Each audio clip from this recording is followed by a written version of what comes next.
ошондой чечкиндүү кадамдарга барганмын деп. Мен ошол чечкиндүү кадамдарга баргандыгым үчүн бүгүнкү күндө Лейлектен же болбосо жана Сүлүктүүдөн чыккан биздин кыргыз жараны эч бир тажиктин мылтыкчан кишисине кор болбой Бишкекке чейин келип атат.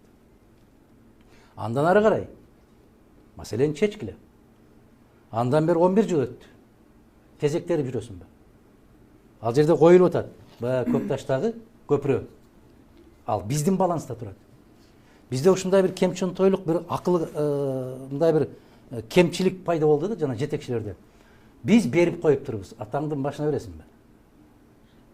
Бечилип койгула мени. Кайсыл парламент ратификациядан өткөрүп, кайсыл мамлекет аралык келишимдерге кол коюлуп туруп, ойлонбойсуңбу, акылыңды жүргүзбөйсүңбү? Бүгүн дагы бир азамат, юристмин деп жүргөн азамат кыйкырып атат. 4 пансионат Казакстанга өтүп кеткен. Өмүрүндө өткөн эмес.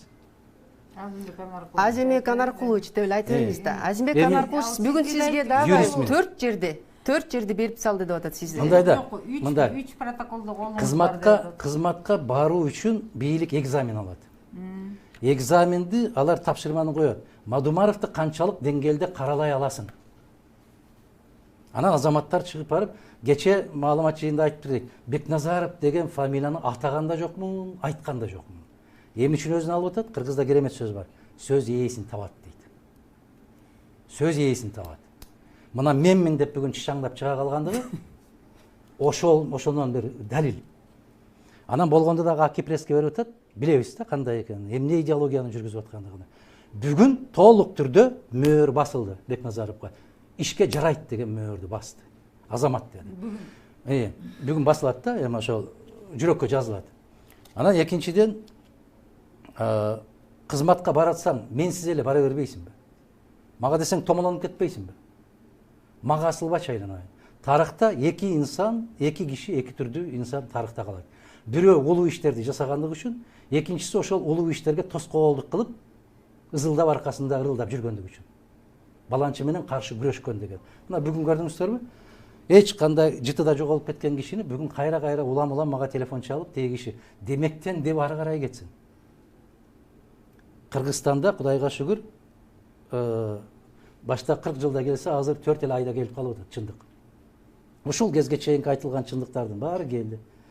Буга чейинки асылып жүргөн аксакалдардын дагы баары жакшынакай болуп жайгашылды, орун табышты. Ошол эле сыяктуу маселе. Анан ошо протоколдорго кол коюлду беле? Жайгашканда ар көздөйбү. Айтат ба Бекназаров жанагы Аксай, анан Токмоктун маңдайында дейби, кайсы жеринде мен түшүнгөн жокмун.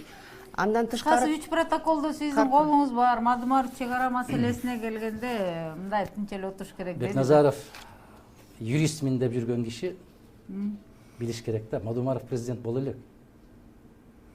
Мадумаров президент боло элек. Болот маңдайга жазып, Аллах насип кылып, элдин колдоосу менен, Аллахтын колдоосу менен болот. Анан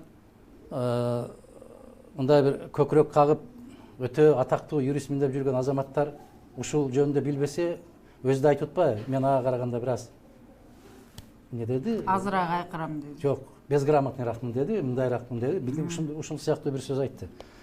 Үйрөнүш керек, окуш керек. Эгер ушул киши барып биздин мамлекетти башка жерде тааныта турган элчи болсо, анда ал сөздү толук үйрөнө элек экен, үйрөнгүм деле келбейт деди. Малай тилинде 200 сөздү. Малай тилинде эмес, биринчи эне тилинде үйрөнүш керек, анан орус тилинде үйрөнүш керек, анан башка тилде үйрөнсө болот. Биз эми чек арага кайтып келели.